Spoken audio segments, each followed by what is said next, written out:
guys. Okay, welcome to another episode. The first episode of 2026 of Tinta Podcast. Now, Life of Alexis Snow. And today we're going to be talking about a topic that has been so at least burning in my heart that I just want to share because I think someone can be freed from this testimony. So what made me quit rapping? What made me stop? What made me say, you know what? Walking away after 7 years, 5 secular, two, and in July would have been 3 years of gospel. What made me stop? Before I get into it, I want to share this word, and this word has kept me in. I'm going to be referring to this word so much because, when God gives you something in a season, but you got to put it in the freezer till you go back to it. This what this word was. So maybe like a year ago, I saw this video. This girl was just talking about how Hosea 2:6, but she was relating it to relationships and just like, you're being hidden and all that thing because that's what it is. And so I always kept that, but I kept that for that department. I never kept it for any other department. But when I was going through what I was going through, God kept throwing back up Hosea 2:6, Hosea 2:6. So let me read it to you and then I'm going to give you the story. So, Hosea 2:6. Therefore, I will block her path with thorn bushes. I will wall her in so that she cannot find her way. She will chase after lovers, but will not catch them. She will look for them, but will not find them. Then she will say, I will go back to my husband as at first, for then I was better off than now. She has not acknowledged that I was the one who gave her grain, new wine, and oil, who lavished her in silver and gold, which they used for Baal. So first, the first thing that really stuck out for me was I was fasting and I was praying over this in a relationship so much. I went back when 20 at the end of 2025, like the last day of 2025. I went back in my prayer jar and I was just reading it. And it was just rapping a relationship, rapping a relationship, rapping a relationship, rapping. I was like, oh my gosh. But it didn't shake me yet. And so then, in August, I fasted for something to happen with music. It hasn't happened. Like that thing I wanted, it wasn't happening. So I was like, okay, whatever, God. I'm just going to go ahead and move it and groove it. I fast again, and it was either November or December. November. And nothing was really happening. I was like, God, I really want to enter this year, 2026, kind of strong. Like, if this is what I'm going to be doing, God, I just need you to do something. Didn't really happen. I fasted in January. Um, it was 7 days, and each day was something different, but never really happened. So then I had my last song come out, fasted the day before. Nothing ever happened. And one thing I realized now that I'm out of it, I was still wanting the same results that I wanted when I was secular. And so I think my heart never really outgrew my secular goal. I just had gospel on top of it. Nothing really outgrew what I wanted. That it was still kind of selfish what I wanted. And then I didn't realize that. And it's so crazy because I never thought I was wrong. I thought I was saved. I thought I was righteous the whole time. That's the scary part. I thought I was walking righteous the whole time. Um, I was equating that as spending time with God. I'm making music about you, not reading my word. Like ever since I've stopped rapping, this is the most I've been in my word consistently.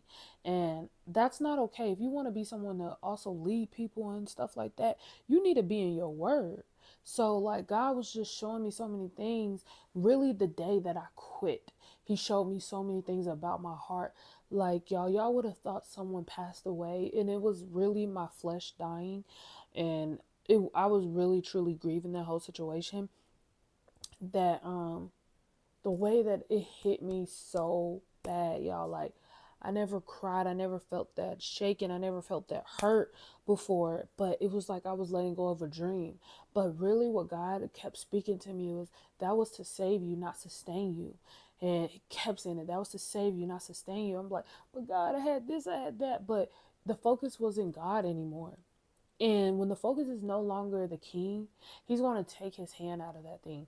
And the focus was, okay, what's the next thing? Next thing, when's I need to get my viral song. I need to have my banger. I need to do this. I was still moving secular, and I wasn't doing it as like a mature Christian, like just people come, kingdom come. I was doing it like, okay, I need the viewers, I need this, and I was getting wrapped up in numbers, and I really didn't realize that I was doing that because I was doing it and like I was justifying it in my head. So this thing became my idol. This thing became what I didn't realize was my idol. And so when Hosea 2:6 is saying like her path is like thorn bushes is blocked, she's walled in, that's exactly how it felt like. I felt so in a wilderness in a way with rap. And I always wanted something to just kind of tell me like that's that what I need to do. And it was like kind of a tell sign when I started doing more content of speaking the word and just what I'm dissecting from the word.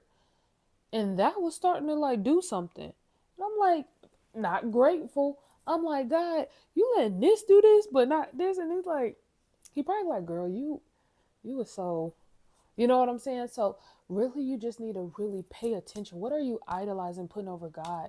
Even your talent can be idolized. And I was like, talent being idolized, like it's going, God, you gave me this, I'm gonna do. Like I never really put it into perspective that anything that takes majority of your thought process, your brain storage, and the thing that you're striving for, like I can never be content with rap because it was just the next thing and the next thing and the next thing and the next thing. And I was truly, honestly, I had a real moment with myself and God, maybe like 6 months ago, and I was just like, dang, rap really be like on my mental. But I was like, but I never stop. But that's the one thing. That's how you know that something is addictive, when it can hurt you and you keep going back to it. Because truly, it was hurting me. Yes, the skill was there, but it was hurting me because you do something for 7 years, you want something to show. It just wasn't making sense to me why nothing was showing. But now it makes sense that nothing was showing because God wanted to protect me so I didn't fall and lose my salvation. Because when I get this thing, I'm idolizing this thing and throwing God on top of it. I'm still want to be, it's like I still wanted to be big Lex in a way, but throw God on top of it. And it's like, no, God can't be thrown on top of anything. He has to be at the center and shine in every angle of that thing. And that's really what made me realize that I wasn't where I needed to be. I wasn't where I needed to be. And so I wasn't receiving dreams. I wasn't, because y'all know how I am with these dreams. I wasn't receiving dreams. I wasn't receiving words. I wasn't receiving anything until I quit. And I wanted to, of course, y'all know how I was an intercessor at my last church. I want to be an intercessor at my new church. But it's like, you got to go through the whole process and everything. Totally fine. But God gave me a dream the night I quit. And in that dream, I was just praying and like, well, we were running from this tiger, and I got tired of running in the dream, and I just started praying and praying and praying, and I'm bawling, crying, praying. People around me, we bawling, crying. Sorry, it's my dog. Bawling, crying, praying. And then this man comes up, and this part just sticks out to me so much because it actually helps me. He came and did like this to my nose, to my like lips and nose, and I could start breathing again. So I'm praying, I'm warned, and so many souls were claimed in that moment. The next day, the praying onboarding team sent me an email. So I'm saying that to say, like, God really, when your path is blocked and you have thorn bushes, take that sometimes as your, you know what, maybe you're not in the right thing. And that's okay. Because again, God used that thing to save me.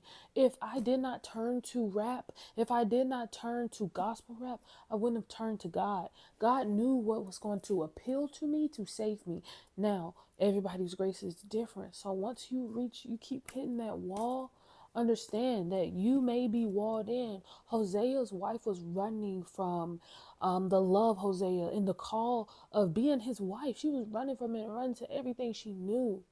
And don't run from the love. Don't run from the sign. Don't run from the discernment.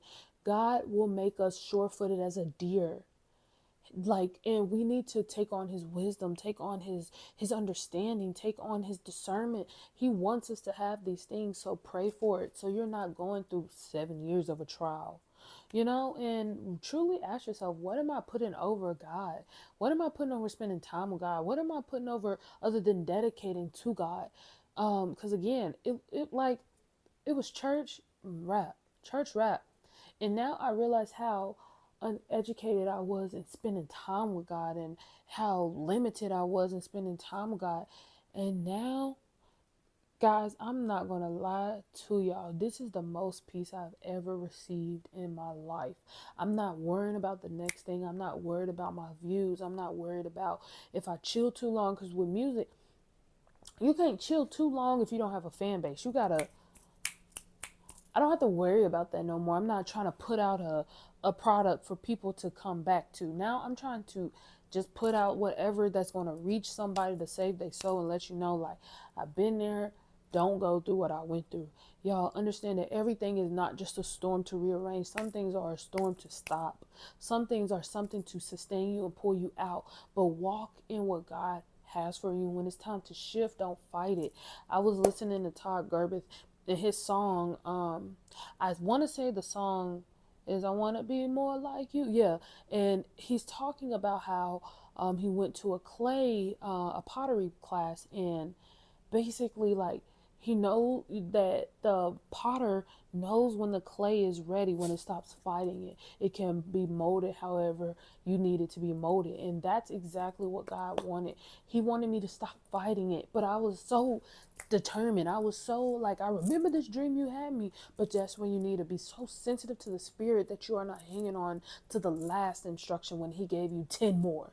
So that was the thing that I needed. I needed God to almost give me step by step when he was giving me step by step, but I was ignoring it. Now, being where I am, God wasn't silent. He wasn't saying what I wanted to hear. He was talking, but I'm like, enemy, get out of my head. Like, I'm thinking it's the enemy. I want to stop rap. Like, what?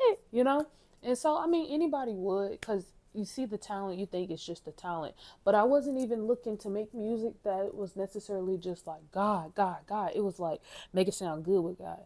And so that was really like the reason I wasn't being the woman of God to my fullest potential. And also, I really didn't want to go into 28 still trying this thing. So I turned 28 Sunday, which will be tomorrow when y'all see this. It's Friday night right now, but it'll be tomorrow when y'all see this. March 8th, I turned 28. I really didn't want to go into 28 confused. I really didn't want to go into 28 still pursuing this thing that's really not giving me anything. Because if you do rap right, it's going to cost you. Um, um, mm, You know what I mean? So I was okay with stopping. I was okay because I mean, y'all say so much money. This is my first check. This was my first check. I ain't do nothing with rapping, and I'm okay with that. I'm okay with that. God is good. So yeah, and I just want to be more dedicated in everything in my tithing and my life and my spreading the gospel and just really truly spreading nothing but the gospel, nothing else on top. And I think God also took me through seasons of pruning my rap so I can also know how to speak and know how to articulate and maybe think abstract and things like that. Just everything that taught me to teach, from down to me being a teacher, down to me being now I just want to spread the word. And God is just exposing so many things in my heart that I was just so holding on to. And I was showing up as me in every performance, every song, everything. And I wasn't showing up as being a vessel. And so God really had to humble me. And I am so grateful. That just shows you the grace. That shows you the type of God we serve. God wanted to stop me before I went into destruction. He was not letting anything happen because he loved me that much. That is the epitome of grace. Like, I cannot be mad at that. Of course, I had to grieve it, but like when I was crying and stuff, my mom, she was just like, well, if it's taking this much of a toll on you, why don't you think you can do it later? And I was like, no, because the grief that I'm going through right now doesn't compare to the mental torment that I had. It doesn't compare. This grief is just shedding. That mental torment was 24/7. I was blaming God for things about when music doesn't work. And he's like, man, I'm greater than music. So really, truly align your heart and align yourself to God and walk in his path, y'all. When I tell y'all his God every day, everything, like, don't put nothing above him. Your life will never be fulfilled. And so now, like, your girl is good. I'm cool. Like, I love God, and the fact that he saved me, I'm gonna keep shining his name, and I'm gonna keep going just for who he is. So this is the welcome to Life of Lex to the podcast. And my dog wants to get on my bed. See it out. Okay, come on, Lola. My kids. Come on. All right, sign it out. Love y'all. Peace.